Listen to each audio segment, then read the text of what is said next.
this week, the Jobstown trial came to a conclusion. A trial where Joan Burton, the leader of the Labour Party, a party that claims to stand in the traditions of socialist and rebel James Connolly, testified against 6 activists from Jobstown, one of the poorest areas in the whole of Ireland. The entire force of the establishment, the courts, the judiciary, the police and the media were brought to bear against these activists for having the audacity to stand up and protest. The contrast between the Irish Labour Party and Jeremy Corbyn's Labour Party couldn't be more stark.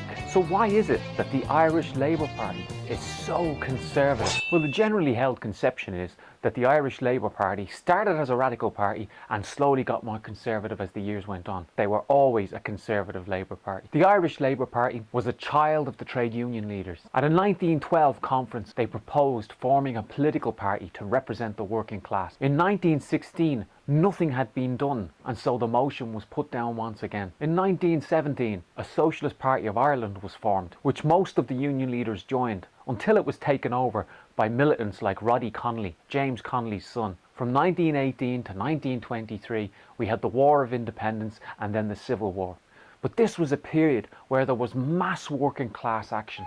There were hundreds of creameries occupied. There were mass strikes and mass protests by working class people. The Labour Party was launched to stand in council elections, but then in 1918 refused to stand in the elections, allowing the nationalists a free hand. The slogan "Labour must wait" meant that the working class had no voice. But it wasn't only about leaving the working class without a voice in Parliament. The Labour Party refused to represent the strikes that were growing across the country. There were over 200 strikes a year, including several general strikes. They didn't want workers to push against the conservative elements of the rebellion. In April 1919, workers in Limerick went on strike. Over 14,000 workers participated in the strike. The whole city ended up under workers' control. This was known as the Limerick Soviet. The workers printed their own money. They seized grain in the harbour. They made sure that the bakeries produced bread and fed everyone in the town. But this little island of direct democracy was betrayed and let down by the union leaders and the Labour Party. On the 16th of April 1919, when rail workers across the country were going to join in support of the Limerick Soviet, William O'Brien sent them a telegram saying, "Defer stoppage pending national strike." In other words, he was promising there'd be a general strike at some point in the future in support of Limerick.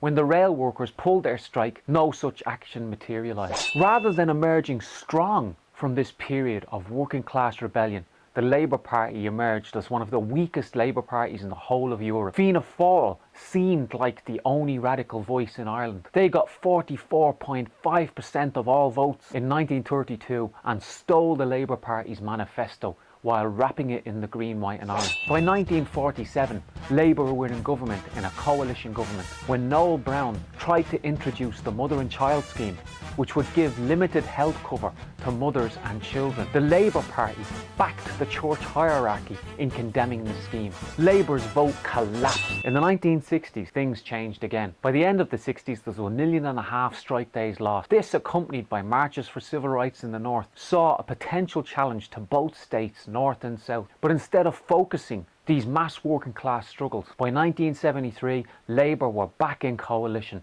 this time with Fine Gael. All their talk about wealth taxes and socialism was dropped, and the demoralisation and betrayal that working class people felt led to them voting again for Fianna Fáil. Fianna Fáil alone got over 50% of all votes. When Labour and Fine Gael returned to power in 1981, they put a tax on children's clothes, which allowed the gangster Charles Haughey to accuse the Labour Party and Fine Gael of monetarism and Thatcherism. When PAYE workers came out on the streets in the early 80s in their tens of thousands to protest against high taxation on working class people, Labour Party TD Barry Desmond said, "I will never support the idea, the concept or the practice of a one-day strike." In 1992, Labour made a change from going in with Fine Gael and decided to go in with Fianna Fáil. It was this Labour-Fianna Fáil coalition that allowed Bertie Ahern to give the rich a tax amnesty. The Labour Party will get down to a picket line, shake the hands of the pickets and shake the hands of the scabs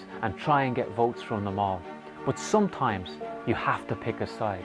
Joan Burton has picked the side of the establishment. The Irish Labour Party does not stand in the tradition of James Connolly. The ghost of James Connolly walks alongside the tens of thousands who protest against water charges, the young women who take to the streets to defend their right to choice. The ghost of James Connolly stands alongside anyone who's willing to challenge this system and offer people a real alternative.